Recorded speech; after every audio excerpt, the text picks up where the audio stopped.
이 가방 들고 다신 나타나지 마! 가정법원 로비. 차가운 대리석 바닥에 검은 가방이 내동댕이 쳐졌습니다. 쿵 소리가 로비 전체에 울려 퍼졌어요. 이혼 조정이 막 끝난 직후였습니다. 남편은 아내를 향해 그 한마디를 던지고는 돌아섰어요. 창백한 얼굴, 눈가에 짙은 다크서클. 6살 딸이 배고프다고 아빠를 부르는데도 단 한 번도 뒤돌아보지 않았습니다. 가방 안에는 통장 6개가 들어 있었어요. 모두 아내 명의로 되어 있었죠. 도대체 왜? 재산 은닉? 아니면 다른 이유? 며칠 후 회사에서는 남편이 범죄자 취급을 받기 시작했습니다. 내부 고발 영상이 퍼졌고 임상자료 유출 의혹까지. 하지만 진실은 따로 있었어요. 이번 영상에서는 가족을 지키기 위해 스스로 악인이 되기로 선택한 남편과 그 진실을 찾아 나선 아내의 이야기에 대해서 들려드리겠습니다. 지금부터 이야기를 시작하려고 합니다. 시작하기 전에 무료로 할 수 있는 구독과 좋아요 부탁드립니다. 장례식장 앞 주차장에 서진이 서 있습니다. 검은 상복이 봄볕에 반사되어 더욱 칙칙해 보였어요. 손에는 낡은 검은 가방이 꽉 쥐어져 있습니다. 가방의 가죽 손잡이는 군데군데 벗겨져 하얀 속살이 드러나 있었죠. 서진의 손등엔 핏줄이 붉어져 나올 정도로 힘이 들어가 있었습니다. 주변에서 조문객들이 수군거리는 소리가 들립니다. 저 여자 남편한테 버림받았다던데. 가방 하나 들고 쫓겨났대. 완전 막장 아냐? 딴 여자 생겼나 봐. 안 그럼 멀쩡한 집안을 그렇게 박살낼 리가 없지. 서진은 고개를 들지 못합니다. 귀가 따갑지만 외면할 수도 없었어요. 이곳은 친척 장례식장이고 그녀는 조문을 마치고 나오는 길이었으니까요.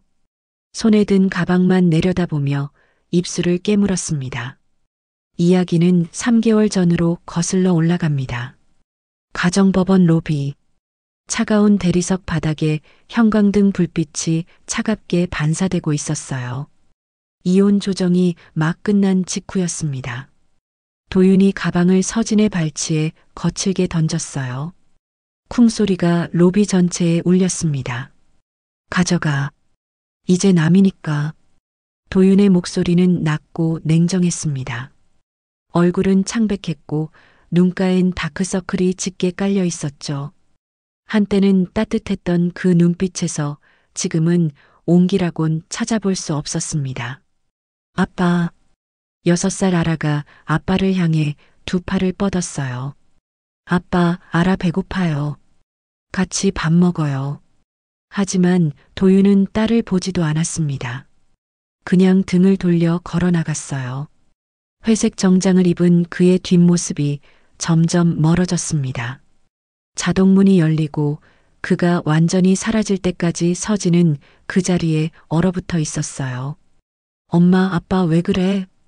아라의 맑은 목소리가 썰렁한 로비에 메아리 쳤습니다. 서진은 대답할 수 없었어요. 6년의 결혼 생활이 이렇게 끝나는 건가요? 차가운 말 한마디와 함께 던져진 가방 하나로요? 다시 현재. 장례식장 앞. 서진은 가방을 더 꽁꽁 안고 주차장을 벗어나려 합니다. 하지만 발걸음이 떨어지지 않았어요. 주변 시선이 따갑게 느껴졌거든요. 한 아주머니가 혀를 차며 고개를 저었습니다. 다른 사람은 동정 어린 눈빛을 보냈지만 그게 오히려 더 견디기 힘들었어요. 서진아. 외삼촌 춘복이 다가왔습니다. 60대 초반의 춘복은 낡은 정장을 입고 있었지만 표정만은 여유로웠어요. 그가 서진의 어깨를 툭 두드렸습니다. 조문객들 신경 쓰지 마. 남의 입은 막을 수 없어. 외삼촌. 서진의 목소리가 떨렸습니다. 그나저나 그 가방 뭐야? 보물이라도 들었어? 춘복이 농담처럼 물었지만 서진은 웃을 수 없었어요. 잘 모르겠어요. 아직 제대로 못 봤어요. 집에 가서 천천히 봐. 이건 민법 제정신 조항 위반이야. 사람으로서 그럴 수가 있어? 춘복의 농담에 주변 사람들이 작게 웃었습니다. 긴장이 조금 풀렸어요. 서진은 고개를 숙인 채 주차장으로 걸어갔습니다. 차에 올라타자마자 서진은 조수석에 가방을 내려놓았습니다. 지퍼가 살짝 열려 있었어요. 틈 사이로 하얀 봉투 같은 게 보였습니다. 손이 떨렸어요. 서진은 깊게 숨을 들이마시고 가방을 열었습니다. 그 순간 눈앞이 하얘졌어요. 통장이 여러 개 들어 있었습니다. 1장, 2장, 3장, 6장. 모두 서진 명의였지만 기억에 없는 통장들이었어요. 첫 번째 통장을 펼쳐보니 잔액이 적혀 있었습니다. 두 번째 통장에는 더 많은 돈이, 세 번째에는 또 다른 금액이 찍혀 있었어요. 이게 뭐지? 서진의 목소리가 떨렸습니다. 손이 덜덜 떨리며 통장들을 하나씩 확인했어요. 틀림없었습니다. 모두 서진 명의의 통장이었어요. 입금 내역을 보니 매달 규칙적으로 돈이 들어와 있었습니다. 통장들 사이에서 하얀 봉투가 나왔습니다. 겉면에 서진에게라고 남편의 글씨로 적혀 있었어요. 봉투를 여는 손이 떨렸습니다. 편지를 꺼내 읽는 순간 서진의 눈에서 눈물이 주르륵 흘러내렸어요. 짧은 글귀만 적혀 있었습니다. 행복해라. 아라한테 아빠는 출장 간 거라고 말해줘. 그뿐이었습니다. 다른 설명도 없고 자세한 사연도 없었어요. 하지만 그 짧은 글귀에서 묘한 느낌이 들었습니다. 마치 마지막 인사 같았어요. 서진은 편지를 가슴에 꼭 안고 오열했습니다. 차창 밖으로 봄볕이 따스하게 내려앉고 있었지만 서진의 마음속은 겨울처럼 차가웠습니다. 남편이 자신을 사랑하지 않는다고 생각했는데 이 통장들은 대체 뭘 의미하는 걸까요? 그럼 왜 이혼을 한 거야? 왜 날 버린 거야? 서진이 혼잣말로 중얼거렸습니다. 마음속이 복잡했어요. 고마운 마음과 원망스러운 마음이 뒤섞여 있었죠. 통장 6개, 기억에 없는 돈, 그리고 남편의 짧은 편지. 서진은 이 모든 게 무엇을 의미하는지 알 수 없었습니다. 하지만 한 가지는 확실했어요. 남편에게 무슨 일이 있었다는 것. 그리고 그 진실을 반드시 알아내야 한다는 것. 차 안에서 한참을 울던 서진은 고개를 들었습니다. 백미러에 비친 자신의 얼굴은 눈물로 범벅이었지만 눈빛만은 단호했어요. 시동을 걸고 집으로 향하면서 서진은 다짐했습니다. 진실을 찾아내겠다고. 분당 25평 아파트 현관문이 열립니다. 불이 꺼진 거실은 어둡고 고요했어요. 서진은 신발도 제대로 벗지 않은 채 거실 소파에 주저앉았습니다.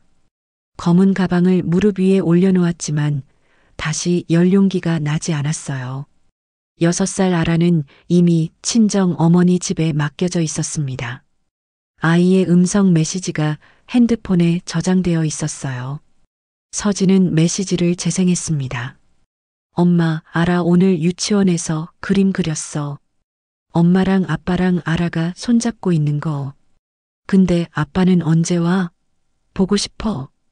아이의 목소리가 텅 빈 거실을 채웁니다. 서진은 재생 버튼을 반복해서 눌렀어요. 들으면 들을수록 가슴이 아팠습니다. 아라에게 뭐라고 말해야 할까요? 아빠는 이제 우리와 함께 살지 않는다고? 6살 아이에게 어떻게 설명해야 할지 막막했어요. 핸드폰 화면엔 부재중 전화가 37건이나 쌓여 있었습니다. 장모에게서 15건, 회사 동료에게서 8건, 은행에서 7건, 그리고 모르는 번호들. 서진은 전화를 받지 않았어요. 받으면 뭐라고 설명해야 할지 모르겠거든요. 냉장고 불빛이 거실을 희미하게 비췄습니다. 서진은 냉장고를 열고 물을 꺼냈어요. 안엔 김치통 하나와 반찬 몇 개, 그리고 아라가 먹다 남긴 요구르트가 있었습니다. 냉장고 문에 붙어 있는 아라의 그림이 눈에 들어왔어요. 행복한 가족 그림. 하지만 이제 그 그림은 거짓말이 되어버렸습니다. 서진은 다시 소파로 돌아와 가방을 바라봤습니다. 지퍼를 열까 말까 망설이다가 결국 그냥 닫아버렸어요. 지금 당장은 볼 용기가 나지 않았습니다. 통장 6개, 남편의 편지, 그 안에 담긴 의미를 마주할 준비가 아직 되지 않았어요. 저녁 8시경 초인종이 울렸습니다. 서진은 깜짝 놀라 현관 쪽을 봤어요. 누가 이 시간에 찾아올까요? 문을 열자 외삼촌 춘복이 편의점 봉지를 들고 서 있었습니다. 들어가도 돼? 춘복의 목소리는 평소처럼 가벼웠지만 눈빛만은 진지했어요. 외삼촌, 봉지 무거워. 어서 비켜. 춘복은 말없이 거실로 들어와 봉지를 테이블 위에 내려놓았습니다. 컵라면 2개와 삼각김밥, 그리고 소주 1병이 들어 있었어요. 춘복은 주전자에 물을 끓이기 시작했습니다. 외삼촌은 어떻게 알고? 내 엄마한테 전화 받았어. 알아 데리고 간다고 하더라. 너 혼자 있을 것 같아서 왔지. 춘복은 라면에 뜨거운 물을 부었습니다. 김이 모락모락 올라왔어요. 그가 소파에 앉으며 서진을 바라봤습니다. 서진아, 혼자 끙끙 앓지 말고 외삼촌한테 말해봐. 가족이 뭐하러 있는 거야? 춘복의 말에 서진의 눈가가 촉촉해졌습니다. 전 괜찮아요. 혼자 할 수 있어요. 서진이 고개를 돌리며 대답했지만 목소리는 떨리고 있었어요. 그게 바로 내 문제야. 춘복이 단호하게 말했습니다. 항상 혼자 다 떠안으려고 해. 결혼해서도 그랬고, 애 키울 때도 그랬고, 사람은 혼자 못 살아. 기댈 때가 있어야 해. 하지만은 무슨, 내 남편도 마찬가지야. 무슨 일이 있었는지 모르겠지만, 혼자 끙끙 앓다가 이 꼴 난 거 아니야? 춘복의 말이 가슴에 꽂혔습니다. 서진은 대답할 수 없었어요. 남편도 혼자 뭔가를 감당하려 했던 걸까요? 그래서 이렇게 된 걸까요? 슬플 땐 영수증부터 봐. 춘복이 라면을 서진 앞으로 밀어주며 농담처럼 말했습니다. 영수증요? 가방 안에 뭐가 들었는지 모르겠지만 어차피 봐야 할 거 아냐? 미루지 말고 지금 봐. 외삼촌이 옆에 있으니까. 서진은 춘복을 바라봤습니다. 외삼촌의 얼굴엔 진심 어린 걱정이 담겨 있었어요. 평소엔 농담만 하는 것 같지만 이럴 때는 든든했습니다. 진짜야. 혼자 보면 무서울 수도 있어. 근데 외삼촌이랑 같이 보면 덜 무서워. 춘복이 소주잔을 기울이며 말했습니다. 서진은 라면을 먹다 말고 가방을 다시 바라봤어요. 영수증. 그 안에 뭔가 있을지도 모른다는 생각이 스쳤습니다. 외삼촌. 응? 저 무서워요. 서진이 떨리는 목소리로 고백했습니다. 남편이 왜 저한테 이런 걸 남긴 건지, 무슨 일이 있었던 건지 알고 싶으면서도 무서워요. 그럼 더더욱 외삼촌이 있어야지. 춘복이 서진의 어깨를 툭 두드렸습니다. 혼자 짊어지려 하지 마. 내가 혼자 다 감당할 필요 없어. 외삼촌 있고 내 엄마 있고 아빠 있잖아. 우리가 다 같이 짊어지면 되는 거야. 그 말에 서진의 눈에서 눈물이 흘러내렸습니다. 춘복은 휴지를 건네주며 창밖을 바라봤어요. 분당 신도시의 불빛들이 반짝이고 있었습니다. 사람은 혼자 못 살아. 아무리 강한 사람도 기댈 때가 필요해. 그게 가족이야. 춘복의 목소리는 평소와 달리 진지했습니다. 서진은 고개를 끄덕였어요. 그래요. 혼자가 아니에요. 외삼촌이 있고 부모님이 있고 친구들이 있어요. 남편은 떠났지만 서진은 혼자가 아니었습니다. 내일 다시 올게. 그때 같이 가방 정리하자. 오늘은 푹 쉬어. 춘복이 일어서며 말했습니다. 서진은 고개를 숙여 인사했어요. 외삼촌, 정말 고마워요. 뭘? 가족인데. 춘복이 현관문을 나서며 손을 흔들었습니다. 문이 닫히고 서진은 다시 혼자가 되었어요. 하지만 아까보다는 덜 외로웠습니다. 창밖으로 밤이 깊어가고 있었지만 서진의 마음속엔 작은 빛이 켜진 것 같았어요. 소파에 누워 천장을 바라보며 서진은 생각했습니다. 춘복의 말이 맞아요. 사람은 혼자 살 수 없어요. 기댈 때가 있어야 해요. 남편도 그걸 몰랐던 걸까요? 혼자 뭔가를 감당하려다가 무너진 걸까요?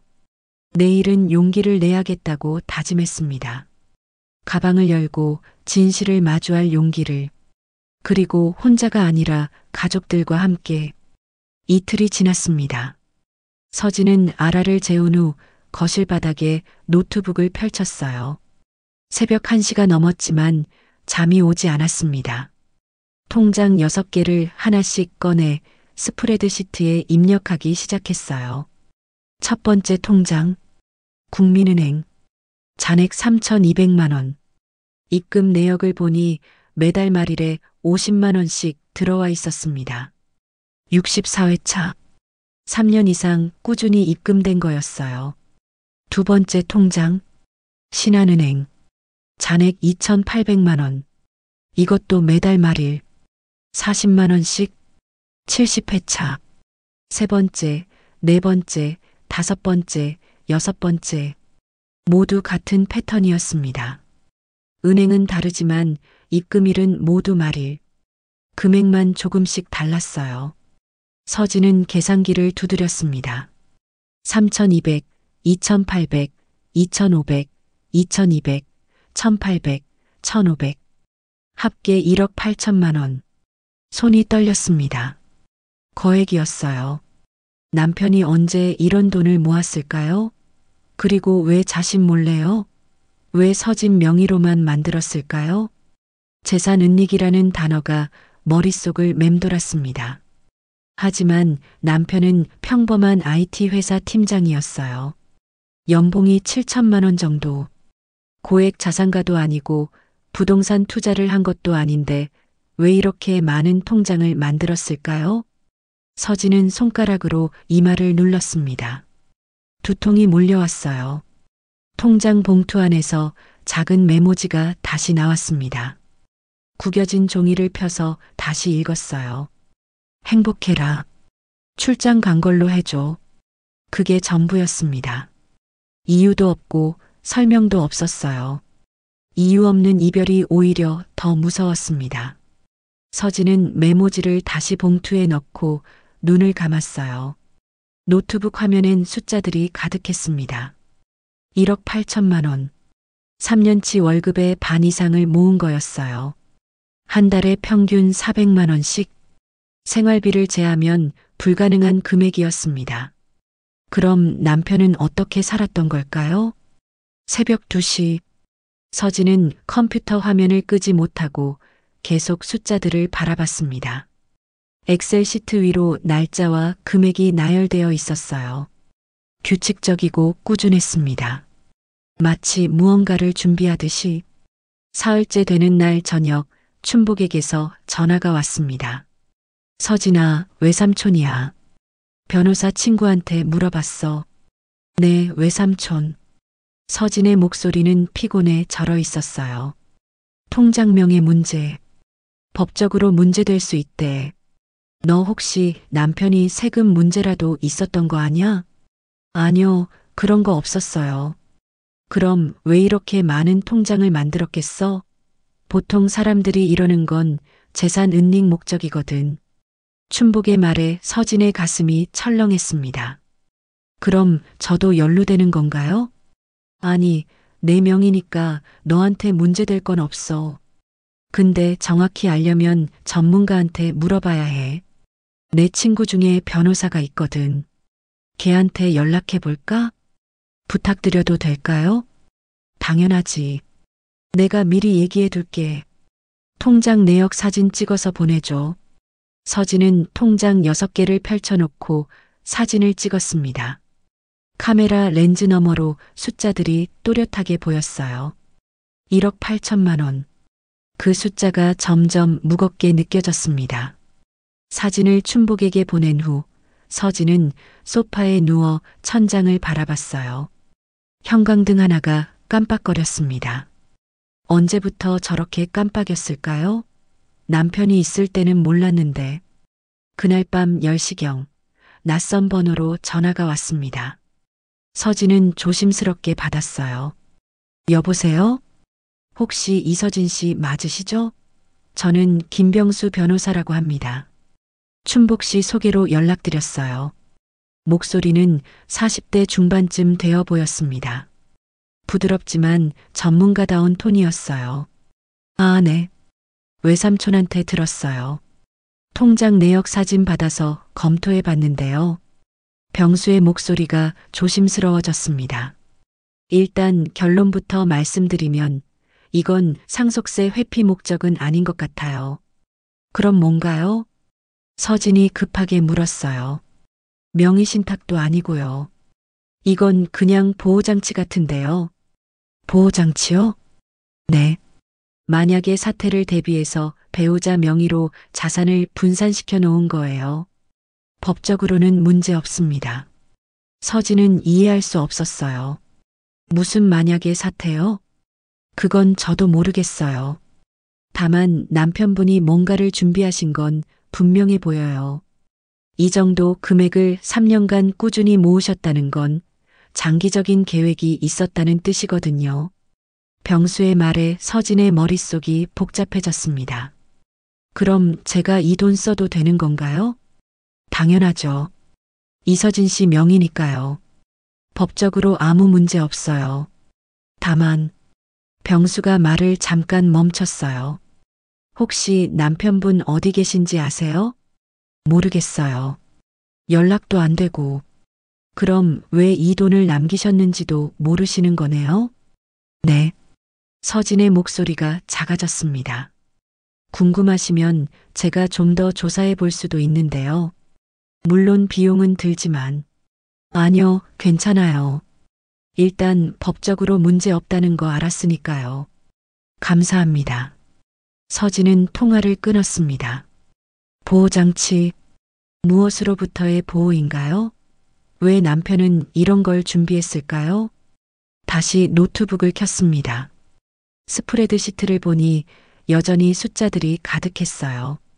하지만 이제는 다르게 보였습니다. 단순한 숫자가 아니라 남편이 남긴 메시지처럼. 서진은 통장들을 하나씩 다시 펼쳐봤어요. 각 통장마다 첫 입금일이 다 달랐습니다. 3년 전부터 시작해서 2년 전, 1년 전, 순차적으로 만들어진 거였어요. 왜요? 왜 이렇게 준비했을까요? 관객은 이 지점에서 두 번째 질문을 품게 됩니다. 남편이 숨기려 했던 건 뭘까요? 그리고 왜 아내에게 이걸 남겼을까요? 서진은 창밖을 바라봤습니다. 분당 신도시의 야경이 반짝이고 있었어요. 하지만 서진의 마음속은 여전히 의문투성이었습니다. 사라진 지 2주가 지났습니다. 오후 3시 서진은 아라를 유치원에서 데려오는 길이었어요. 핸드폰이 울렸습니다. 모르는 번호였지만 받았어요. 여보세요? 혹시 도윤 씨 부인 되시나요? 저 개발팀 김 과장입니다. 목소리가 조심스러웠어요. 서진은 가슴이 철렁했습니다. 네, 맞는데요. 죄송한데요. 회사에서 좀 이상한 일이 벌어지고 있어서요. 혹시 시간 되시면 한번 오실 수 있으세요? 김 과장의 목소리가 더 낮아졌습니다. 무슨 일인데요? 전화로는 좀 그렇고요. 직접 보시는 게 나을 것 같아서요. 서진은 아라를 친정에 급히 맡기고 판교로 향했습니다. 판교 테크노밸리. 남편이 3년 동안 다니던 IT 회사가 있는 곳이었어요. 유리로 된 고층 건물이 햇빛을 반사하며 차갑게 빛나고 있었습니다. 회사 로비는 깨끗하고 조용했어요. 하지만 엘리베이터를 타고 15층에 내리자마자 분위기가 달랐습니다. 복도에 사람들이 모여 있었고 수군거리는 소리가 들렸어요. 저기 부인이다. 진짜 몰랐을까? 몰랐겠어? 같이 산 사람이. 서진은 고개를 들지 못하고 걸어갔습니다. 김 과장이 급히 다가왔어요. 이쪽으로 오세요. 김 과장이 서진을 빈 회의실로 안내했습니다. 회의실 문을 닫자 밖에 수군거림이 차단됐어요.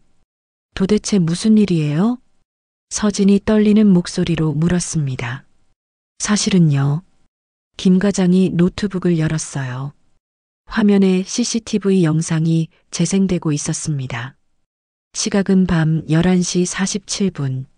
남편이 야근하는 모습이 보였어요. 그런데 뭔가 이상했습니다. 남편이 큰 서류 상자를 들고 비상구 쪽으로 걸어가고 있었거든요. 이게 한 달 전 영상이에요. 그때 도윤 팀장님이 마지막 출근하신 날이고요. 왜 서류 상자를요? 그게 문제예요. 저희 회사는 보안이 엄격해서 서류 반출이 원칙적으로 금지거든요. 그런데 도윤 팀장님이 김 과장이 말을 잠깐 멈췄어요. 계속 말씀해 주세요. 노만수 과장이 내부 고발을 했어요. 도윤 팀장님이 임상 자료를 빼돌렸다고. 서진의 머릿속이 하얘졌습니다. 그게 무슨... 저도 믿고 싶지 않아요. 근데 증거가 있어요. 김 과장이 다른 영상을 재생했습니다. 단톡방 화면이었어요. 어제 올라온 글이었습니다. 도윤 팀장 임상 데이터 유출 확실함. CCTV 확인됨. 댓글이 순식간에 쌓여 있었어요. 완전 배신자네. 회사 망신이야. 저런 사람이었어? 저걸 언제부터 계획했대? 서진은 숨이 막혔습니다. 손이 떨려 테이블을 잡았어요. 이게 진짜예요? 남편이 정말 그런 걸 했다고요? 저도 확신할 수 없어요. 근데 노만수 과장이 계속 증거를 올리고 있어서 그때 회의실 밖에서 소란이 들렸습니다. 서진과 김 과장이 밖으로 나가자 복도에 사람들이 더 많이 모여 있었어요. 노만수가 중앙에 서서 떠들고 있었습니다. 그 사람 임상자료 빼돌렸대요. 경쟁사에 팔아먹으려고 했다는 소문도 있어요. 노만수는 37살 정도 되어 보이는 남자였어요. 목소리는 크고 허세가 가득했습니다. 증거도 없이 그런 말 함부로 하는 거 아니야. 김 과장이 끼어들었어요. 증거요? CCTV가 증거잖아요. 밤늦게 서류 상자 들고 나가는 거. 그것도 한두 번이 아니에요. 노만수가 김 과장을 쏘아봤습니다. 그리고 회사에서 이미 출입정지 조치 내렸어요. 알고 계셨어요? 서진이 끼어들었습니다. 출입정지요? 네. 어제 인사팀에서 공문 발송했어요. 도윤 팀장 출입 금지. 내부 조사 끝날 때까지. 노만수가 서진을 보며 비웃듯이 말했어요. 부인 되시나요? 남편분 어디 계신지 아세요? 연락 좀 되게 해주세요. 회사에서 찾고 있거든요. 서진은 대답할 수 없었어요. 남편이 어디 있는지 자신도 모르는데 연락 안 돼요. 저도 찾고 있어요. 찾고 계시다고요? 그럼 집도 안 들어왔다는 거예요? 노만수의 목소리가 더 커졌습니다. 주변 사람들이 더 모여들었어요. 이혼했어요. 한 달 전에. 서진이 떨리는 목소리로 대답했습니다. 어머, 진짜 완전히 계획적이었네. 이혼하고 자료 빼돌리고. 노만수가 혀를 찼습니다. 주변 사람들도 수군거렸어요. 저희 남편은 그런 사람 아니에요. 서진이 목소리를 높였지만 떨림을 숨길 수 없었습니다. 그런 사람 아니라고요? 증거가 있는데요? 증거라는 게 CCTV 하나뿐이잖아요. 그게 무슨 증거예요? CCTV가 거짓말을 하나요? 노만수가 코웃음 쳤습니다. 서진은 더 이상 참을 수 없었어요. 회의실로 돌아가 가방을 집어들었습니다. 부인, 김 과장이 따라왔어요. 저도 도윤 팀장님을 믿어요. 3년 동안 같이 일했는데 그런 사람 아니거든요. 근데 회사 분위기가 이래서요. 김 과장의 목소리는 안타까웠습니다. 혹시 연락되시면 저한테 좀 알려주세요. 도와드릴게요. 서진은 고개를 숙여 인사하고 회사를 나왔습니다. 엘리베이터 안에서 거울에 비친 자신의 얼굴을 봤어요. 창백했습니다. 1층 로비로 내려왔을 때 서진의 머릿속은 혼란스러웠어요. 남편이 범죄자가 된 건가요? 아니면 누명을 쓴 건가요? 1억 8천만 원. 통장 6개. 그리고 이제는 내부 고발까지. 모든 게 연결되어 있는 것 같았지만 무엇 하나 확실한 게 없었습니다. 서진은 주차장으로 걸어가며 눈물을 참았어요. 이제 어떻게 해야 할까요? 남편을 찾아야 할까요? 아니면 그냥 모른 척 해야 할까요? 남편이 사라진 지 3주째. 서진은 집에 돌아와 거실 바닥에 가방 속 영수증을 쫙 펼쳤습니다. 아라를 유치원에 보낸 후였어요. 가방 안지퍼 주머니에서 나온 영수증들은 수십 장이었습니다. 접혀 있고 찢어져 있고 잉크가 번진 것도 있었어요. 서진은 날짜 순으로 정렬하기 시작했습니다.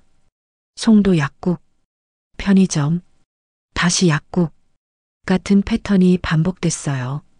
영수증엔 타이레놀, 생수, 김밥, 그리고 낯선 처방약 이름들이 적혀 있었습니다. 메토트렉세이트, 프레드니솔론. 서진은 처방약 이름을 핸드폰에 검색했어요. 화면에 뜬 결과를 보는 순간 숨이 막혔습니다. 항암제, 면역억제제, 혈액암 치료제. 설마. 서진의 손이 떨렸습니다. 오후 3시 현관문이 벌컥 열렸어요. 장모 금자였습니다. 57살의 금자는 강단 있는 인물이었어요. 표정부터 심상치 않았습니다. 서진아, 너 지금 뭐 하는 거야? 금자가 거실로 들어와 바닥에 흩어진 영수증들을 봤어요. 엄마, 이게 다 뭐야? 금자가 영수증 몇 장을 집어들었습니다. 송도 약국, 편의점, 또 송도 약국 같은 장소가 반복되는 게 눈에 들어왔어요. 도윤이 남긴 거예요. 서진이 조심스럽게 대답했습니다. 송도에 뭐하러 간 거야? 금자의 목소리가 높아졌어요. 딱 봐도 딴 살림 차린 거잖아. 이게 다 증거야. 송도에 여자 있는 거 확실해. 엄마, 그게 아니라. 아니긴 뭐가 아니야. 똑똑히 봐. 매주 같은 약국, 같은 편의점. 이게 뭐야? 집 하나 더 있는 거지. 금자가 단정적으로 말했습니다. 목소리는 확신에 차 있었어요. 근데 약 이름들이 이상해요. 항암제 같은 거. 서진이 핸드폰 화면을 보여줬습니다. 항암제? 그럼 뭐 아프다는 거야? 그런 것 같아요. 아프면 집에서 치료받지. 왜 송도까지 가서? 말이 돼? 이건 핑계야. 딴 여자 만나러 간 거지. 금자의 목소리는 단호했습니다. 서진은 고개를 저었어요. 엄마, 그렇게 단정 짓지 말아요. 단정? 증거가 다 여기 있잖아. 너 지금까지 당한 거야. 완전히 노란한 거라고. 서진은 다시 영수증을 봤습니다. 하지만 금자 말처럼 딴 살림이라고 생각하기엔 뭔가 이상했어요. 송도병원 약국이라는 이름이 계속 반복됐거든요. 같은 약국, 같은 시간대. 엄마, 이거 봐요. 송도병원 약국이에요. 병원 약국이라고요. 서진의 눈동자가 미세하게 요동쳤습니다. 병원 약국이면 뭐 어때? 여자가 아프다는 소리잖아. 새 여자 아프니까 약 사다 준 거지. 금자는 이미 결론을 내린 상태였어요. 아니에요. 이건 그게 아니에요. 서진이 핸드폰으로 송도병원을 검색했습니다. 대학병원급 종합병원이었어요. 특수질환 전문, 암센터, 혈액내과, 단어들이 화면을 채웠습니다. 엄마, 여기 혈액내과 전문병원이래요. 암센터도 있고. 서진의 입술이 바짝 말랐어요. 그래서 여자가 암이라는 거야? 그럼 더 확실한 거잖아. 암 걸린 여자 돌보느라 집 나간 거지. 완전 막장이네. 금자가 혀를 찼습니다. 엄마, 제발. 제발은 무슨. 너 정신 차려. 지금 도윤이한테 속고 있다고. 딴 여자 있는 거 확실해. 빨리 찾아내야 돼. 금자가 영수증을 바닥에 내던졌어요. 서진은 그 영수증들을 다시 주워 모았습니다. 손이 떨렸지만 포기할 수 없었어요. 전송도에 가볼게요. 서진이 조용히 말했습니다. 뭐? 송도에? 왜? 확인해 봐야 해요. 정말로 딴 여자가 있는 건지 아니면 다른 이유가 있는 건지. 너 미쳤어? 가서 뭐 어쩌게? 여자 만나면 싸울 거야? 엄마, 전 진실이 알고 싶어요. 왜 남편이 저한테 1억 8천만 원을 남겼는지, 왜 송도에 갔는지, 이유를 알아야 해요. 서진의 목소리는 떨렸지만 단호했습니다. 이유? 이유는 뻔하잖아. 새 여자 만나서 행복하게 살려고. 금자가 소파에 털썩 앉으며 말했어요. 엄마 말이 맞을 수도 있어요. 근데 확인은 해봐야죠. 서진은 영수증들을 다시 가방에 넣었습니다. 송도. 그곳에 답이 있을 것 같았어요. 딱 봐도 이상했거든요. 같은 약국, 같은 병원. 항암제 이름들. 서진아, 가지마. 가봤자 상처만 받아. 금자의 목소리가 조금 부드러워졌어요. 괜찮아요. 전 준비됐어요. 서진이 가방을 들고 일어섰습니다. 금자는 한숨을 쉬며 고개를 저었어요. 고집은 엄마 닮았네. 서진은 작게 미소 지었습니다. 두렵지만 가야 했어요. 진실을 마주할 준비가 됐습니다. 다음 날 오전 서진은 아라를 유치원에 보낸 후 송도행 버스에 몸을 실었습니다. 창밖으로 고속도로 풍경이 지나갔어요. 서진의 가방 안엔 아라가 그린 그림 한 장이 들어 있었습니다. 크레파스로 그린 웃는 가족색. 아빠, 엄마 그리고 아라가 손을 잡고 웃고 있는 그림이었어요. 1시간 반이 걸렸습니다. 송도 국제도시에 도착했을 때는 오전 11시였어요. 건물들이 새롭고 깨끗했지만 왠지 차갑게 느껴졌습니다. 서진은 영수증에 적힌 주소를 찾아 걸었어요. 낡은 원룸촌. 새로운 송도와는 대조적으로 오래된 건물이었습니다. 페인트가 군데군데 벗겨져 있었고 복도는 좁고 어두웠어요. 서진은 계단을 올라 3층으로 향했습니다. 복도 끝 철문. 305호. 영수증에 적힌 주소였어요. 서진은 문 앞에 서서 한참을 망설였습니다. 손이 떨렸어요. 노크를 하면 뭐가 나올까요? 정말 남편이 여기 있을까요? 서진은 가방에서 아라의 그림을 꺼냈습니다. 그림을 문틈에 조심스럽게 끼워 넣었어요. 그리고 문을 두드렸습니다. 똑똑똑. 안에서 미약한 기침 소리가 들렸습니다. 서진의 심장이 빠르게 뛰었어요. 여보, 저예요. 서진의 목소리가 떨렸습니다. 무슨 일이 있는지 모르겠지만 얘기 좀 해요. 제발. 하지만 문은 열리지 않았어요. 안쪽에서 숨소리만 들렸습니다. 누군가 문 바로 뒤에 서 있는 것 같았어요. 여보, 아라가 보고 싶어 해요. 매일 아빠 언제 오냐고 물어요. 서진의 목소리가 갈라졌습니다. 회사에서도 찾고 있어요. 무슨 일인지 알고 싶어요. 당신이 범죄자라는 소리까지 들었어요. 여전히 대답이 없었습니다. 서진은 문에 이마를 대고 눈을 감았어요. 1억 8천만 원. 통장 6개. 다 봤어요. 왜 그런 거 준비했어요? 대체 무슨 일이에요? 안에서 더 약한 기침 소리가 들렸습니다. 그리고 나직한 목소리. 단 한 글자였어요. 하지만 그 목소리는 분명 남편이었습니다. 싫어요. 안 가요. 서진이 문을 다시 두드렸습니다. 당신 혼자 이렇게 사는 거 안 돼요. 우리 가족이잖아요. 이미 남이야. 법적으로 남편의 목소리는 쉬어 있었어요. 법이 뭐가 중요해요? 우리 6년을 같이 살았어요. 아라 아빠잖아요.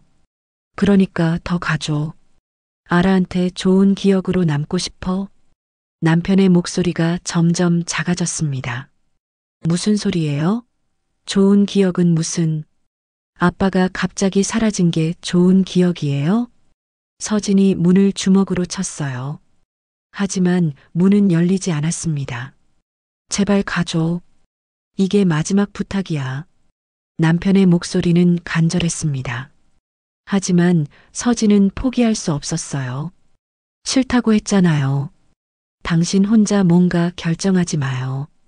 우리 같이 얘기해요. 하지만 안에서는 더 이상 대답이 없었습니다. 서진은 문 앞에 한참을 서 있었어요. 10분, 20분, 30분. 하지만 문은 끝내 열리지 않았습니다. 서진은 돌아설 수밖에 없었습니다. 계단을 내려가며 뒤를 돌아봤어요. 그림이 문틈에 끼워진 채 그대로 있었습니다. 밖으로 나왔을 때 하늘은 흐렸습니다. 비가 올 것 같았어요. 서진은 원룸 건물을 올려다봤습니다. 3층 끝 창문. 커튼이 살짝 움직이는 게 보였어요. 누군가 내다보고 있는 것 같았습니다. 서진은 다짐했습니다. 내일도 올 거예요. 모레도. 문이 열릴 때까지. 남편이 뭔가 숨기고 있다는 걸 알았어요. 하지만 포기할 수 없었습니다. 이제 서진의 여정이 진짜로 시작됐습니다. 더 이상 집에 앉아서 기다리지 않을 거예요. 직접 찾아 나설 겁니다. 진실이 무엇이든. 서진이 송도에서 돌아온 후 며칠이 지났습니다. 매일 찾아갔지만 문은 열리지 않았어요. 사흘째 되던 날 아버지 한기태가 소식을 들었습니다. 한기태는 62의 과묵한 남자였어요.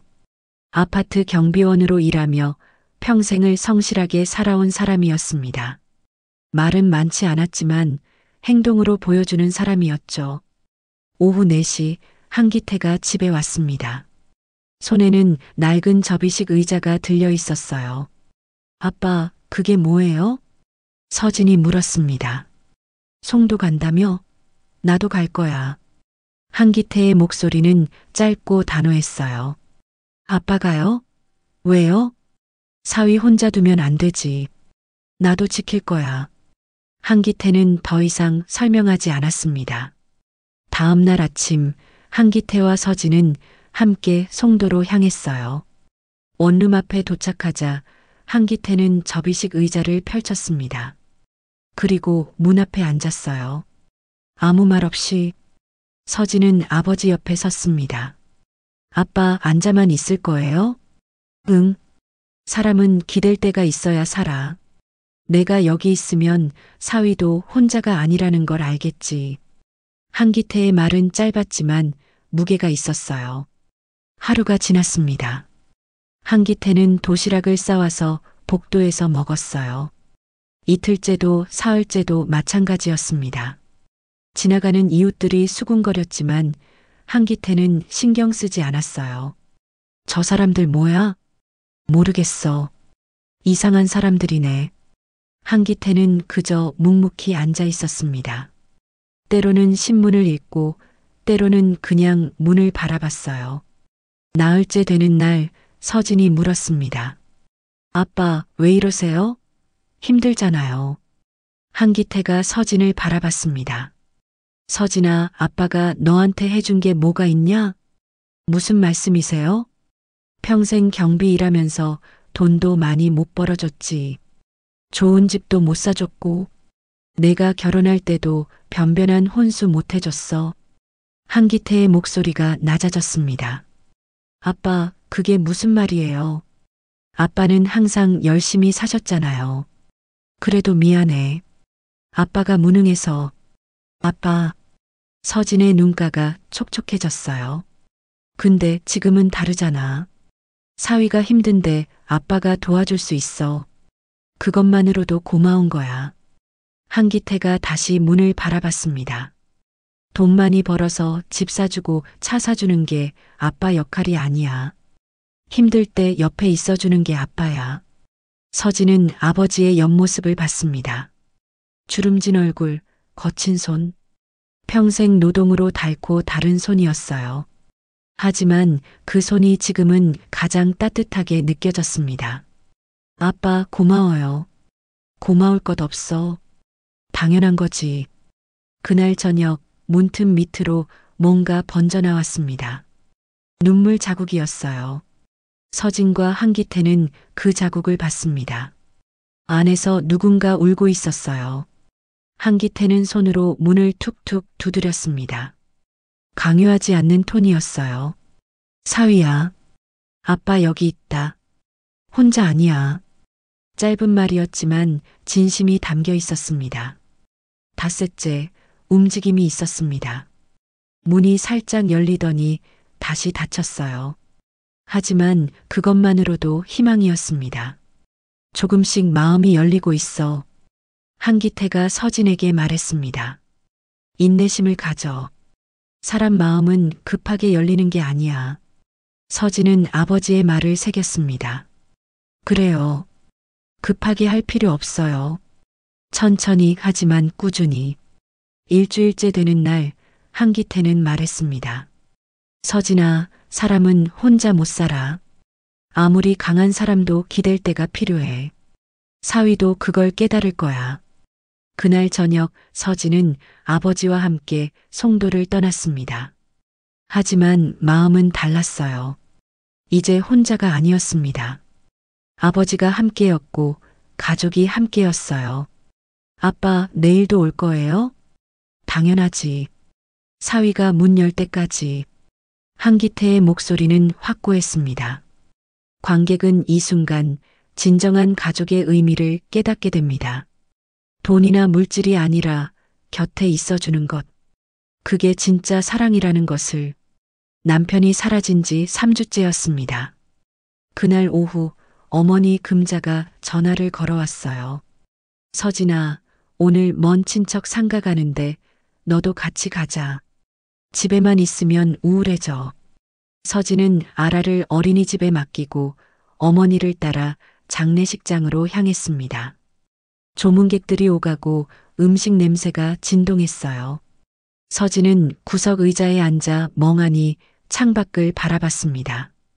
그때 복도에서 낯익은 목소리가 들렸습니다. 외삼촌 춘복이 소개했던 김병수 변호사였어요. 그는 상주 옆에서 유산 분할 상담을 하고 있었습니다.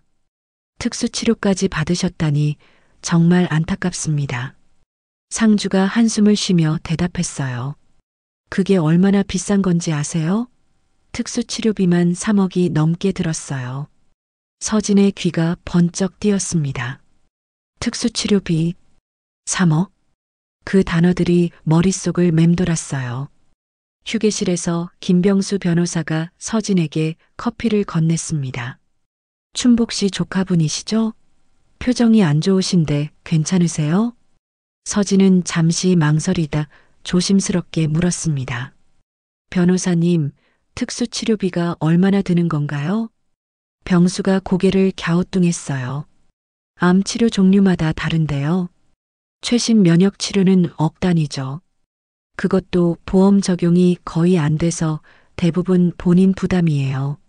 서진의 손이 떨렸습니다.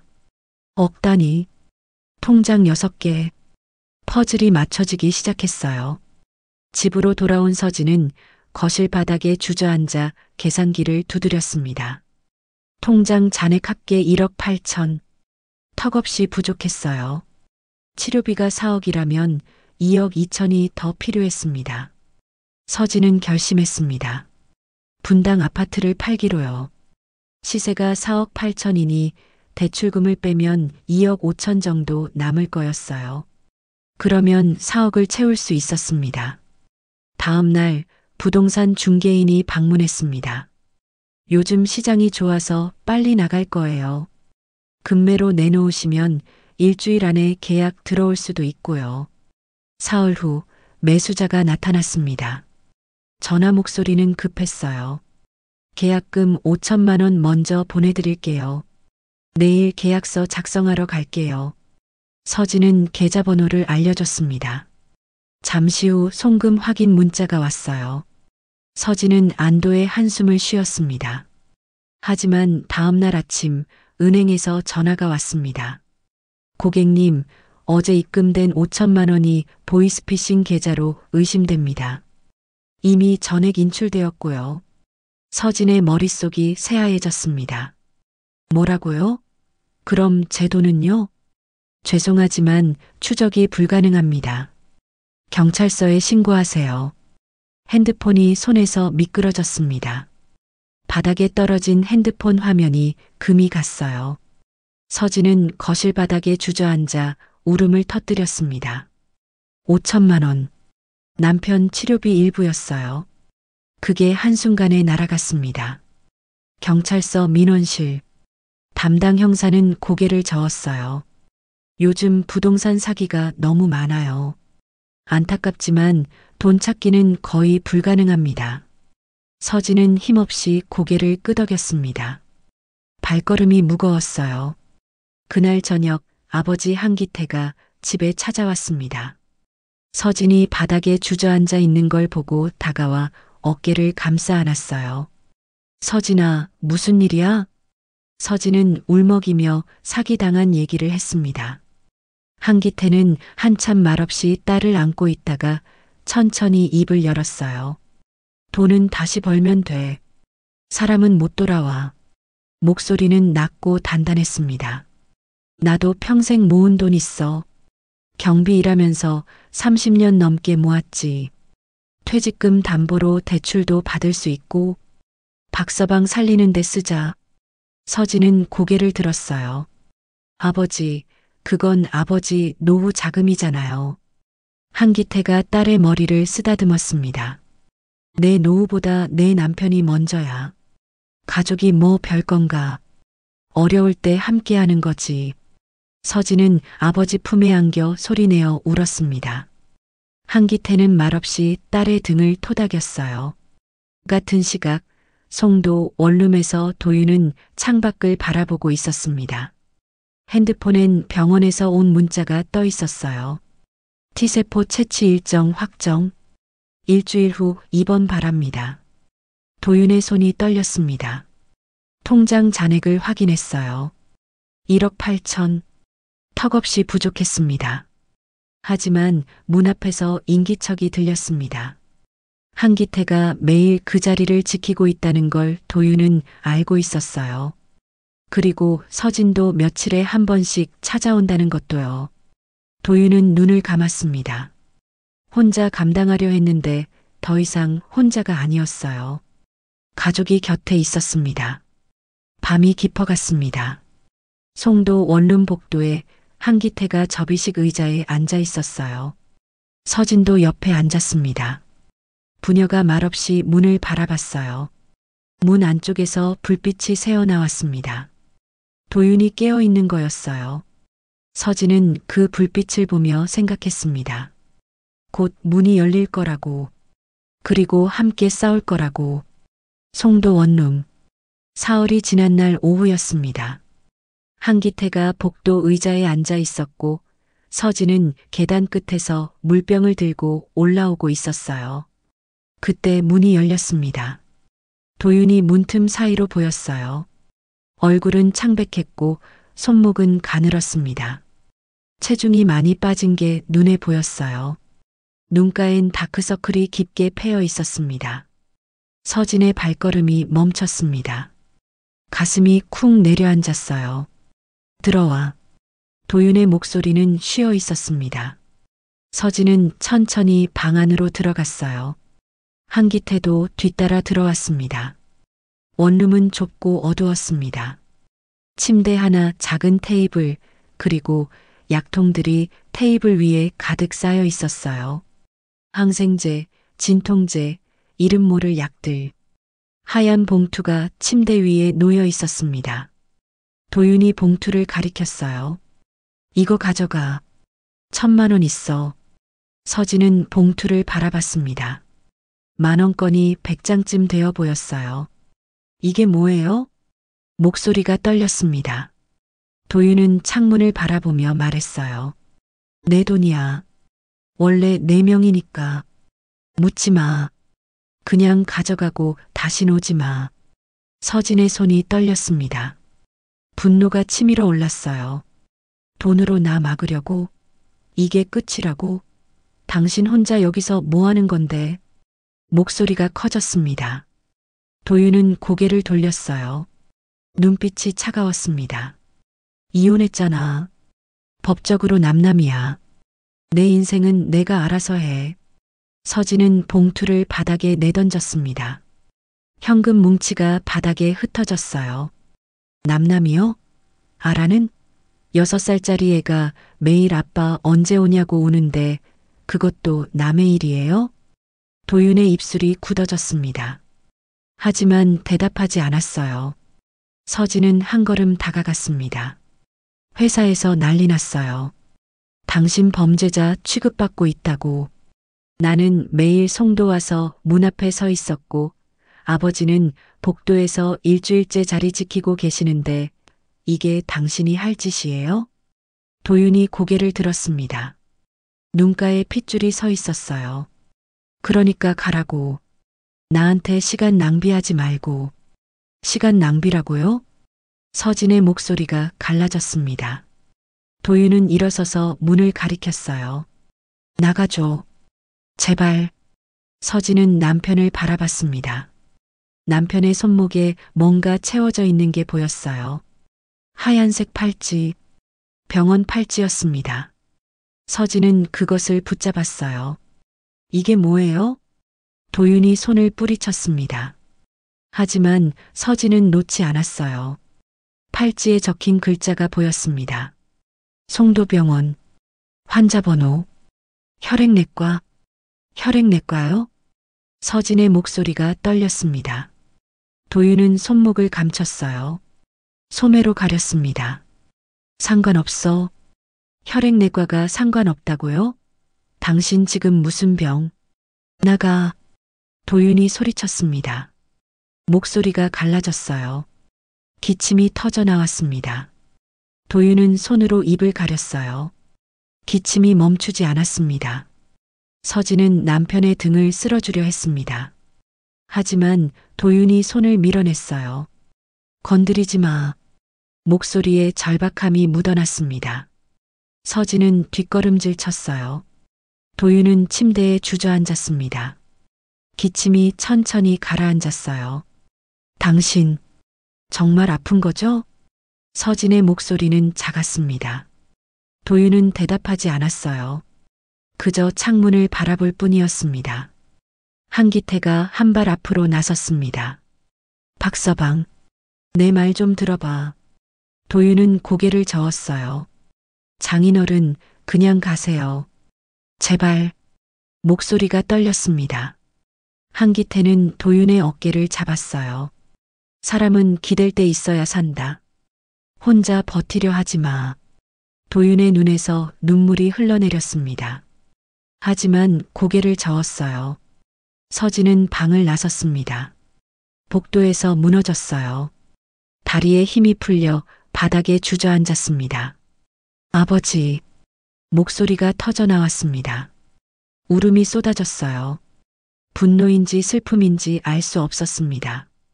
한기태가 딸을 일으켜 세웠어요. 팔로 감싸 안았습니다. 서진아, 괜찮아. 한기태의 목소리는 낮고 단단했습니다. 서진은 아버지 품에 안겨 울었어요. 복도는 어두웠습니다. 형광등 하나가 깜빡거렸어요.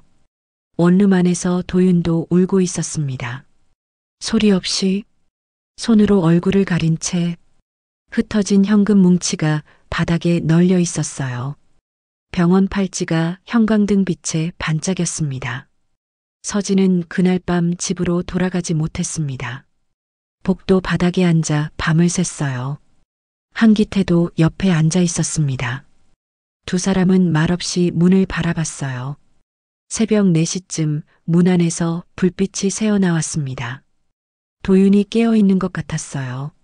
서진은 일어나 문에 손을 댔습니다. 차가웠어요. 여보, 속삭이듯 말했습니다. 대답은 없었어요. 하지만 불빛은 꺼지지 않았습니다.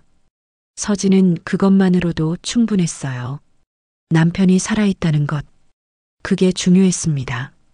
송도 원룸에서 재회한 지 사흘이 지났습니다. 서진은 매일 병원을 오가며 도윤의 입원 준비를 도왔어요. 하지만 벽은 점점 더 높아지고 있었습니다. 연세대 세브란스병원 상담실. 윤대호 교수가 서류를 펼쳤어요. T세포 채취는 내일 시작합니다. 사전 검사 결과 백혈구 수치가 낮아서 감염 위험이 높아요. 서진이 물었습니다. 그럼 어떻게 되나요? 항생제 투여하면서 진행할 순 있는데 중환자실 입원 가능성도 염두에 두셔야 해요. 중환자실. 그 말에 서진의 가슴이 철렁 내려앉았어요. 윤 교수가 계산기를 두드렸습니다. 중환자실 하루 비용이 150만 원입니다. 일주일이면 1000만 원이 넘어요. 서진은 계산기를 바라봤어요. 통장 잔액 1억 8천. 여기서 중환자실 비용까지 빠지면 치료비가 턱없이 부족했습니다. 그날 저녁 판교 회사에서 전화가 왔습니다. 인사팀장이었어요.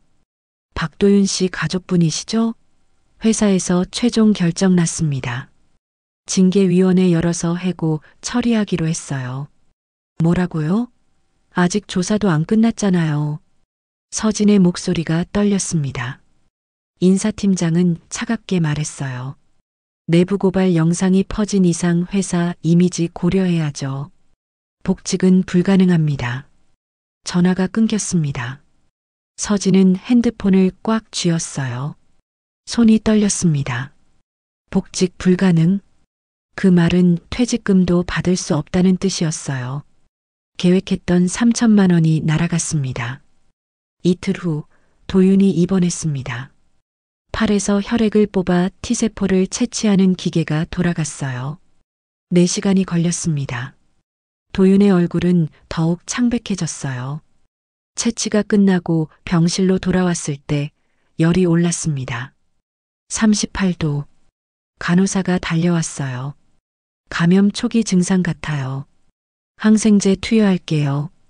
밤새 열은 39도까지 올랐습니다.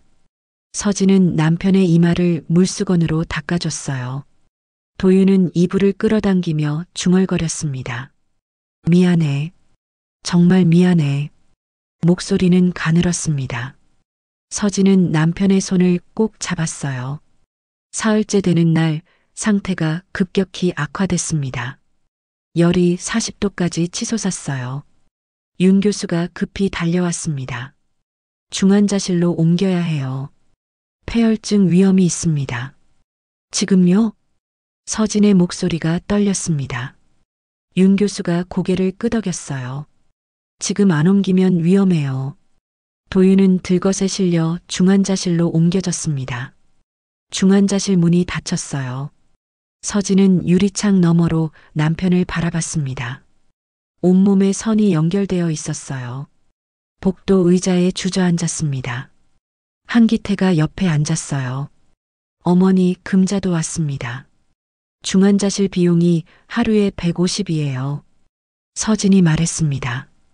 금자가 한숨을 쉬었어요. 우리 집도 팔아야겠다. 어머니, 그건 됐어. 사위 살리는 게 먼저야. 우리 집 팔면 2억은 나와. 목소리는 단호했습니다. 서진은 어머니의 손을 잡았어요. 중환자실에서 사흘이 지났습니다. 도윤의 열은 떨어지지 않았어요. 백혈구 수치도 계속 낮았습니다. 윤 교수가 심각한 표정으로 말했어요. T세포 제조 일정을 미뤄야 할 수도 있어요. 이 상태로는 케어 T세포 주입이 불가능합니다. 서진의 눈앞이 캄캄해졌습니다. 일정이 미뤄지면 중환자실 비용은 더 늘어나요. 돈은 계속 빠져나가고 있었습니다. 그날 밤 외삼촌 춘복이 병원에 찾아왔습니다. 손에 봉투를 들고 있었어요. 조카야, 이것 써. 봉투를 열어보니 현금이 들어 있었습니다. 500만 원쯤 되어 보였어요. 삼촌, 이건 내가 모은 거야. 많진 않지만 도움이 될 거야. 춘복의 목소리는 떨렸습니다. 서진은 봉투를 꼭 안고 울음을 터뜨렸어요. 중환자실 닷새째. 도윤의 상태가 조금 나아졌습니다. 열이 37도로 떨어졌어요. 하지만 통장 잔액은 1억 3천으로 줄어 있었습니다. 윤 교수가 말했어요. 이틀 후 T세포 제조 완료됩니다. 그때까지 상태 유지하셔야 해요. 서진은 고개를 끄덕였습니다. 하지만 가슴은 무거웠어요. 돈이 계속 빠져나가고 있었습니다. 벽은 점점 더 높아지고 있었어요. 복도에서 서진은 창밖을 바라봤습니다. 서울 야경이 반짝였어요. 하지만 그 빛은 너무 멀게 느껴졌습니다. 핸드폰이 울렸습니다. 회사 동료 김 과장이었어요. 서진 씨, 회사에서 도윤 팀장 명예도 회복 안 해준대요. 그냥 조용히 묻으려나 봐요. 전화를 끊었습니다. 서진은 핸드폰을 꽉 쥐었어요. 분노가 치밀었지만 지금은 그것조차 사치였습니다. 중환자실 유리창 너머로 남편이 보였습니다. 눈을 감고 있었어요. 서진은 유리창에 손을 댔습니다. 조금만 버텨요. 조금만. 속삭이듯 말했습니다. 유리는 차갑고 단단했어요. 중환자실 일주일째였습니다. 도윤의 열은 떨어졌지만 백혈구 수치는 여전히 낮았어요. 윤대호 교수가 서진을 별도 상담실로 불렀습니다. T세포 제조에 문제가 생겼어요. 서진의 얼굴이 굳었습니다. 무슨 문제요? 채취한 T세포 중 30%가 손상됐어요. 케어 T세포로 만들 수 있는 양이 부족합니다. 목소리는 조심스러웠습니다. 서진은 의자를 붙잡았어요. 그럼 어떻게 되는 건가요? 두 가지 방법이 있어요. 하나는 재채취, 다시 사흘 걸리고 6주 더 기다려야 해요. 다른 하나는 지금 있는 세포로 진행하는 건데 성공률이 25%에서 15%로 떨어집니다. 서진의 손이 떨렸습니다. 재채취하면 중환자실 비용이 더 나가잖아요. 네. 한 달이면 4,500만 원 추가해요. 서진은 계산기를 꺼냈습니다. 현재 통장 잔액 1억 3천. 여기서 4,500을 빼면 8,500. 치료비는 3억 8천. 턱없이 부족했어요. 지금 있는 걸로 하면 안 돼요? 목소리가 떨렸습니다. 윤 교수가 고개를 저었어요. 15%는 너무 낮아요. 실패 확률이 85%예요. 재발하면 더 이상 방법이 없습니다. 서진은 고개를 숙였습니다. 눈물이 떨어졌어요. 복도로 나온 서진은 벽에 기댔습니다. 다리에 힘이 풀렸어요. 한기태가 달려왔습니다. 무슨 일이야? 서진은 아버지를 바라봤어요. 입술이 떨렸습니다. 돈이 없어요. T세포 다시 채취해야 하는데 4,500이 더 필요해요. 한기태의 얼굴이 굳었습니다. 내 퇴직금은? 그것도 담보대출 받으면 2,000밖에 안 돼요. 2,500이 부족해요. 한기태는 벽을 쳤습니다. 주먹이 벽에 닿는 소리가 복도에 울렸어요. 그날 저녁 어머니 금자가 병원에 왔습니다. 손에 부동산 계약서를 들고 있었어요. 우리 집 금매로 냈어. 1억 5천에. 서진이 고개를 들었습니다. 어머니, 그 돈으로도 부족해요. 4,500이 필요한데 금자의 얼굴이 창백해졌습니다. 그럼 어떻게 해? 모르겠어요. 정말 모르겠어요. 서진은 주저앉았습니다. 금자도 옆에 앉았어요. 두 사람은 말없이 복도 바닥에 앉아 있었습니다. 밤 11시 중환자실 유리창 너머로 도윤이 보였어요. 눈을 감고 누워 있었습니다. 온몸에 선이 연결되어 있었어요. 서진은 유리창에 손을 댔습니다. 핸드폰이 울렸습니다. 은행에서 온 문자였어요. 중환자실 입원비 1,050만 원이 계좌에서 빠져나갔습니다. 잔액은 1억 2,500만 원. 서진은 핸드폰을 바닥에 내려놓았습니다. 화면이 꺼졌어요. 다음 날 아침 윤 교수가 다시 찾아왔습니다. 결정하셔야 해요. 재채취할 건지 지금 있는 걸로 진행할 건지. 서진은 대답하지 못했습니다. 입술만 떨렸어요. 시간이 없어요. 환자 상태가 더 악화되기 전에 결정해 주세요. 윤 교수가 나갔습니다. 서진은 복도 의자에 앉았어요. 머릿속이 하얘졌습니다. 한기태가 옆에 앉았습니다. 박서방 아내야. 우리가 할 수 있는 건 다 했어. 목소리는 낮았습니다. 서진은 아버지를 바라봤어요. 아버지, 포기하라는 거예요? 아니야. 그게 아니라. 한기태도 말을 잇지 못했습니다. 그저 딸의 어깨를 안았어요. 오후 2시 외삼촌 춘복이 찾아왔습니다. 얼굴이 창백했어요. 조카야, 내가 알아봤는데 대부업체밖에 없어. 근데 이자가 월 3%야. 3%요? 응. 4,500 빌리면 한 달에 135만 원씩 이자 내야 해. 6개월이면 800만 원이야. 서진은 고개를 저었습니다. 그럼 더 큰 빚이 생기잖아요. 춘복은 아무 말도 하지 못했습니다. 저녁 6시 중환자실 유리창 앞에서 서진은 남편을 바라봤습니다. 도윤은 여전히 눈을 감고 있었어요. 호흡기 소리만 규칙적으로 들렸습니다. 서진은 유리창에 이마를 댔습니다. 차가웠어요. 여보, 미안해요. 내가 아무것도 못해줘요. 목소리는 떨렸습니다. 눈물이 유리창을 타고 흘러내렸어요. 복도 끝에서 한기태와 금자가 서 있었습니다. 두 사람 모두 고개를 숙이고 있었어요. 서진은 바닥에 주저앉았습니다. 온몸에 힘이 빠졌어요. 모든 게 무너지는 순간이었습니다. 핸드폰이 울렸습니다. 부동산에서 온 문자였어요. 금자의 집 매수자가 계약 포기했다는 내용이었습니다. 서진은 핸드폰을 놓았습니다. 화면이 깜빡이다 꺼졌어요. 밤이 깊어갔습니다. 병원 복도는 조용했어요. 형광등만 희미하게 빛나고 있었습니다. 그날 밤 서진은 집으로 돌아갔습니다. 아라가 잠들어 있었어요. 작은 얼굴에 눈물 자국이 있었습니다. 할머니가 말했어요. 오늘도 아빠 찾았어. 언제 오냐고. 서진은 딸을 안아 올렸습니다. 아라가 눈을 떴어요. 엄마 아빠는? 곧 와. 조금만 기다려. 거짓말이었습니다. 서진은 딸을 꼭 안았어요. 눈물이 쏟아졌습니다. 다음 날 아침 서진은 결심했습니다. 부모님과 아라를 데리고 송도로 가기로요. 마지막으로 온 가족이 함께 남편을 만나야 한다고 생각했습니다. 오후 2시 송도 원룸 앞에 4명이 섰습니다. 서진, 한기태, 금자, 그리고 6살 아라.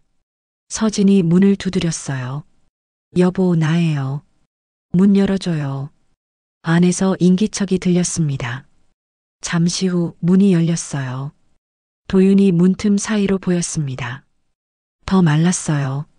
얼굴은 더욱 창백했습니다. 왜 또 왔어? 가라고 했잖아.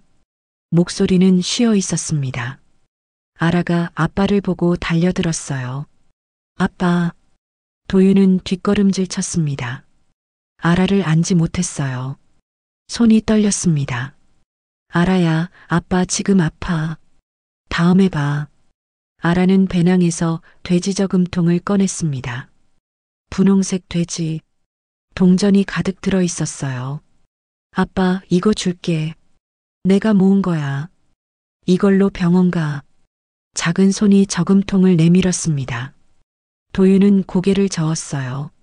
아빠는 괜찮아. 너 그거 갖고 있어. 싫어. 아빠 아프잖아. 아라의 목소리가 울먹였습니다. 서진이 딸의 어깨를 안았어요. 한기태가 한 발 앞으로 나섰습니다. 박서방, 내 말 좀 들어봐. 장인어른, 그냥 가세요. 제발, 안 가. 내가 평생 모은 돈 있어. 퇴직금 담보로 대출받으면 2천은 나와. 그걸로 치료비 보태자. 도윤이 고개를 저었습니다. 그건 장인어른 노후 자금이잖아요. 그럴 순 없어요. 노후고 뭐고 없어. 사위 죽는 거 보고 앉아 있으란 말이야? 한기태의 목소리가 커졌습니다. 금자도 옆에서 말했어요. 우리 집도 팔면 돼. 1억 5천은 나올 거야. 그럼 4억 채울 수 있어. 장모님까지. 안 됩니다. 그건 정말 안 돼요. 도윤의 목소리가 떨렸습니다. 서진이 남편의 손을 잡았어요. 여보, 왜 혼자 짊어지려고 해요? 우린 가족이잖아요. 가족이라서 그래. 너희한테 짐이 되기 싫어서. 목소리가 갈라졌습니다. 도윤은 벽에 기댔어요. 온몸이 떨렸습니다. 한기태가 도윤의 어깨를 잡았습니다. 박서방, 사람은 혼자 못 살아. 기댈 때 있어야 버틴다고. 그 순간 도윤이 무릎을 꿇었습니다. 바닥에 무릎이 닿는 소리가 방 안에 울렸어요. 한기태가 놀라 말렸습니다. 야, 박서방, 이게 무슨 짓이야? 하지만 도윤은 고개를 숙인 채 말했습니다. 장인어른, 도와주세요. 살고 싶어요. 정말 살고 싶어요. 목소리가 터져 나왔습니다. 평생 누구에게도 고개 숙이지 않았던 남자가 무너지는 순간이었어요. 한기태가 도윤을 일으켜 세웠습니다. 그리고 꼭 안아줬어요.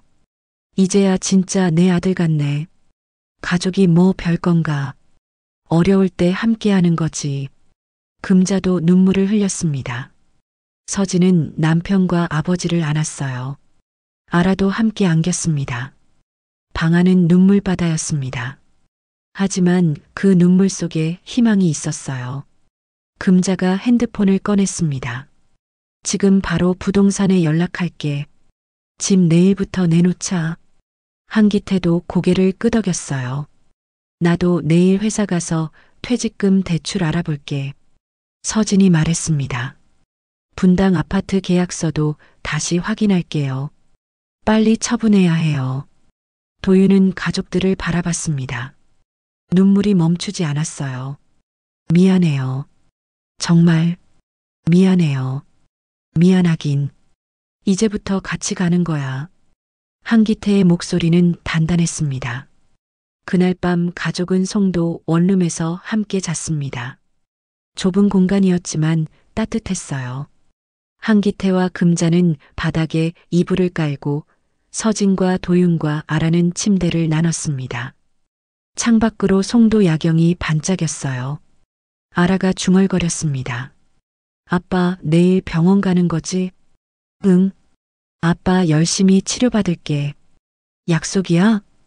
약속? 아라가 새끼손가락을 내밀었습니다. 도윤이 새끼손가락을 걸었어요. 서진은 남편의 손을 잡았습니다. 손은 여전히 차가웠지만 그 안에 온기가 느껴졌어요. 가장 어두운 밤이었지만 희망의 불씨가 살아났습니다. 다음 날 아침 가족은 함께 연세대 세브란스 병원으로 향했습니다. 도윤, 서진, 한기태, 금자, 그리고 아라. 5명이 윤대호 교수의 상담실 앞에 섰어요. 상담실 문이 열렸습니다. 윤 교수가 차트를 펼쳤어요. 어제 T세포 재채치 완료했습니다. 이번엔 품질이 좋아요. 케어티 세포 제조 6주 후 주입 가능합니다. 서진이 물었습니다. 성공률은요? 25%. 하지만 성공하면 완치 가능성은 80% 이상입니다. 윤 교수의 책상 위에 뭔가 놓여 있었어요. 서진이 자세히 보니 아라가 그린 그림이었습니다. 웃는 가족셋. 크레파스로 그린 그림. 이게 왜 여기 있어요? 서진의 목소리가 떨렸습니다. 윤 교수가 설명했어요. 며칠 전 간호사가 병원으로 가져왔어요. 환자분이 치료 상담 전날 직접 문틈에 끼워두셨다고 하더군요. 서진은 그림을 손으로 쓰다듬었습니다. 뒷면에 아라의 이름이 적혀 있었어요. 눈물이 쏟아졌습니다. 혼자 다 준비하셨네요. 목소리가 갈라졌습니다. 도윤은 고개를 숙였어요. 윤 교수가 계산기를 두드렸습니다. 총 치료비는 3억 8천만 원입니다. 케어티 세포 치료비 3억 2천, 입원비와 검사비 6천, 합병증 발생하면 2천 추가될 수 있어요. 한기태가 물었습니다. 지금 당장 필요한 돈은 얼마예요? 일단 1억은 선입금 하셔야 해요. 나머지는 치료 진행하면서 분할 가능합니다. 서진이 계산했습니다. 통장에 1억 2,500. 한기태 퇴직금 대출 2천. 금자집 매각 예정 1억 5천. 합계 3억 9,500. 될 것 같아요. 서진의 목소리는 떨렸지만 단호했습니다. 외삼촌 춘복이 상담실 밖 복도에서 기다리고 있었어요. 김병수 변호사도 함께였습니다. 병수가 서류 봉투를 건넸어요. 통장 6개 정밀 검토했어요. 전부 합법입니다. 도윤 씨가 치료비 마련을 위해 아내 명의로 분산시킨 거예요. 만약의 사태를 대비한 거죠. 서진은 서류를 받아들었습니다. 손이 떨렸어요. 왜 혼자 이렇게까지? 병수가 조심스럽게 말했습니다. 보호하려던 거예요. 가족을. 본인이 먼저 가더라도 남은 사람들이 살 수 있게. 서진은 주저앉았습니다. 복도 바닥에 무릎이 닿았어요. 울음이 터져 나왔습니다. 미안해요. 내가 몰라봐서. 도윤이 서진을 일으켜 세웠습니다. 이제 알았으니 됐어. 이제부터 같이 가자. 목소리는 여전히 쉬어 있었지만 단단했습니다. 한기태가 말했습니다. 박서방, 내일 회사 가서 퇴직금 대출 신청할게. 이틀이면 나와. 금자도 덧붙였어요. 부동산에도 연락했어. 금매로 내놓으면 2주일 안에 계약 들어온대. 춘복이 어깨를 툭 쳤습니다. 형부, 내 돈도 있어. 500이지만 보태줄게. 도윤의 눈에서 눈물이 흘러내렸습니다. 다들 정말 고마워요. 윤 교수가 상담실 문을 열고 나왔습니다. 내일부터 입원 가능해요. 전처치 항암 시작하고 6주 후 케어티 세포 주입합니다. 서진이 남편의 손을 꼭 잡았어요. 들었죠? 내일부터예요. 우리 이제 시작하는 거예요. 도윤이 고개를 끄덕였습니다. 아라가 엄마와 아빠 사이로 파고들었어요. 아빠, 병원 무섭지 않아? 응. 가족이 있으니까 안 무서워. 아라가 웃었습니다. 작은 손으로 아빠와 엄마의 손을 잡았어요. 병원 복도는 밝았습니다. 햇빛이 창문을 통해 들어왔어요. 가족은 함께 복도를 걸었습니다. 서진은 생각했습니다. 이제 진짜 싸움이 시작된다고. 하지만 혼자가 아니라고. 가족이 함께라고. 복도 끝에서 한기태가 돌아봤습니다. 다들 배고프겠다. 밥 먹으러 가자. 장인어른, 제가 살게요. 됐어, 박서방. 오늘은 내가 쏜다. 목소리는 따뜻했습니다. 가족은 함께 병원을 나섰어요. 서울 하늘은 맑았습니다. 새로운 시작이었습니다. 후 도윤이 입원했습니다. 연세대 세브란스 병원 8인실. T세포 채취가 시작됐어요. 도윤의 혈액이 기계를 통과했습니다. 4시간이 걸렸어요.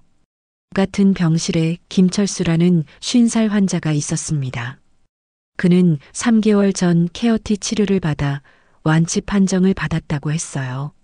처음엔 나도 무서웠어요. 성공률 25%라잖아요. 근데 살아남았죠. 김철수의 말이 도윤에게 희망이 됐습니다. 6주가 지났습니다. 항암 부작용이 심했어요. 메스꺼움, 구토, 탈모. 도윤의 체중은 10kg 빠졌습니다. 하지만 견뎠어요. 5주째 감염으로 다시 중환자실에 들어갔습니다. 사흘 동안 열과 싸웠어요. 서진과 한기태는 밤새 유리창 밖에서 기다렸습니다. 형부, 살 의지는 무죄야. 춘복이 창문을 두드리며 외쳤습니다. 도윤은 눈을 떴어요. 손을 들어 엄지를 세웠습니다. 6주째 케어티 세포 제조 완료 연락이 왔습니다. 내일 주입 가능. 드디어 운명의 날이었어요. 주입 당일 아침 온 가족이 병원에 모였습니다. 아라가 새 편지를 냈어요. 무지개와 태양 그림에 아빠 화이팅이라고 썼습니다. 한기태가 도윤의 어깨를 잡았어요. 박서방, 우리 다 믿고 있어. 꼭 이겨내. 금자도 부적을 쥐어줬습니다. 절에서 받아온 거야. 꼭 들고 있어. 오전 10시 격리병실로 이동했어요. 윤대호 교수가 직접 케어티 세포를 주입했습니다. 투명한 주사기 안 액체가 도윤의 혈관으로 들어갔어요. 30분 후 주입 완료. 윤 교수가 말했습니다. 이제 72시간이 고비예요. 부작용 나타날 수 있어요. 버텨내야 해요. 첫날 밤 열이 조금 올랐습니다. 38도. 정상 반응이라고 했어요. 케어티 세포가 활동 시작한 거였습니다. 이틀째 열이 39도로 올랐어요. 사이토카인 증후군 시작. 도윤은 이불을 끌어당겼습니다. 가족들은 밤새 곁을 지켰어요. 3일째 열이 40도로 치솟았습니다. 의식이 조금 흐려졌어요. 서진이 물을 먹였습니다. 아라가 손을 잡았어요. 아빠, 조금만 참아. 곧 나아질 거야. 도윤은 딸의 손을 꼭 쥐었습니다. 나흘째 아침 기적이 일어났습니다. 도윤의 체온이 정상화됐어요. 36.5도. 의식도 선명해졌습니다. 윤 교수가 혈액 검사 결과를 확인했어요.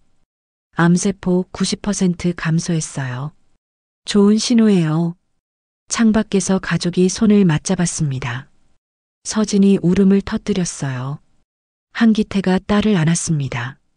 일주일 후 완전관의 판정이 나왔습니다. 암세포 검출 안 됨. 도윤은 정기 검진만 받으면 됐어요. 그날 오후 판교 회사에서 전화가 왔습니다. 인사팀장이었어요. 박도윤 씨, 내부 재조사 끝났어요.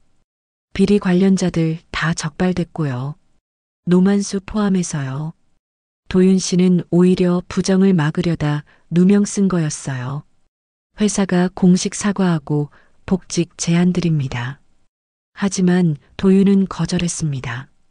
감사하지만 새로운 시작하려고요. 전화를 끊었습니다.